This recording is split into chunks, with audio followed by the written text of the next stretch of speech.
بسم الله الرحمن الرحيم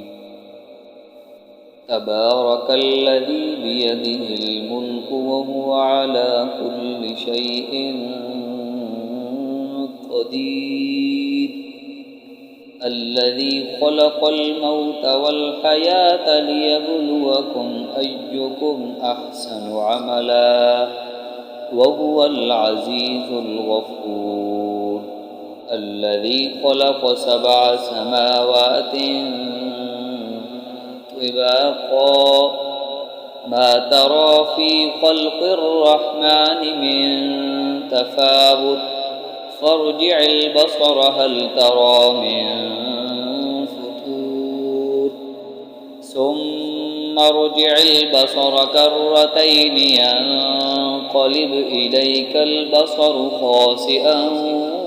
وهو حسير ولقد زينا السماء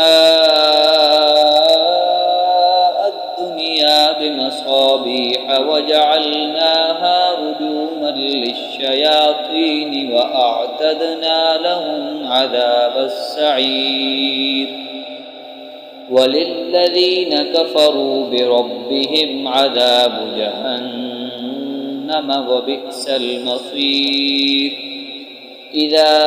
ألقوا فيها سمعوا لها شهيقا وهي تفور تكاد تميز من الغيظ كلما ألقي فيها فوج سألهم خزنتها ألم يأتكم نذير قالوا بلى قد جاءنا نذير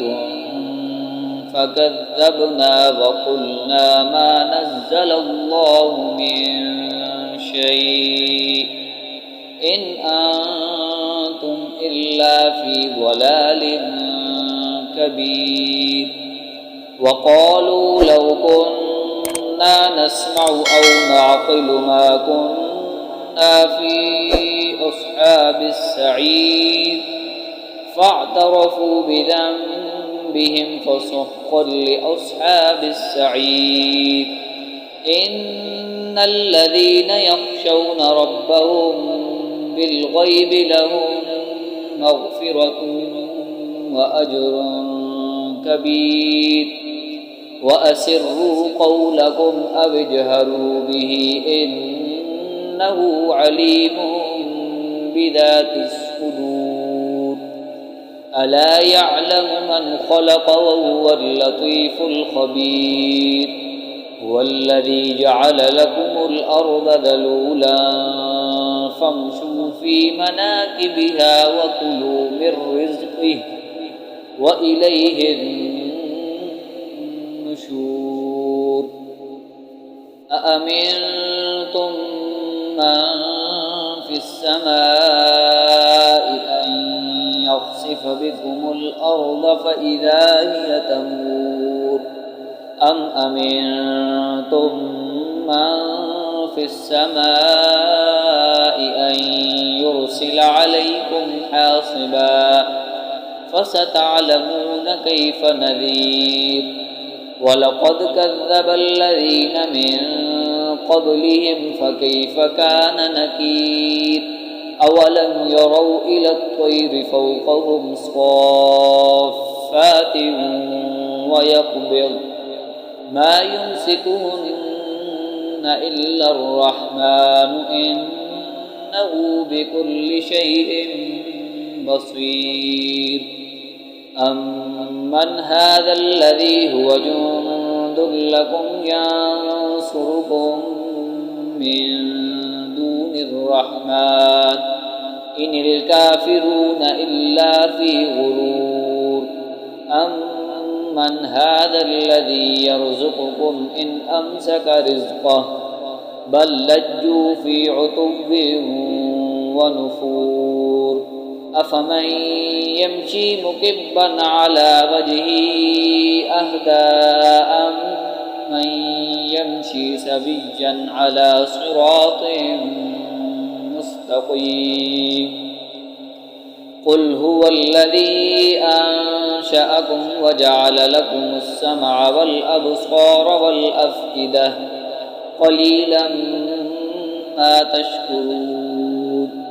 قل هو الذي ذرأكم في الأرض وإليه تحشرون ويقولون متى هذا الوعد إن كنتم صادقين قل إنما العلم عند الله وإنما أنا نذير مبين فلما رأوه زلفة سيئت وجوه الذين كفروا وقيل هذا الذي كنتم به تدعون قل أرأيتم إن أهلكني الله ومن معي أو رحمنا فمن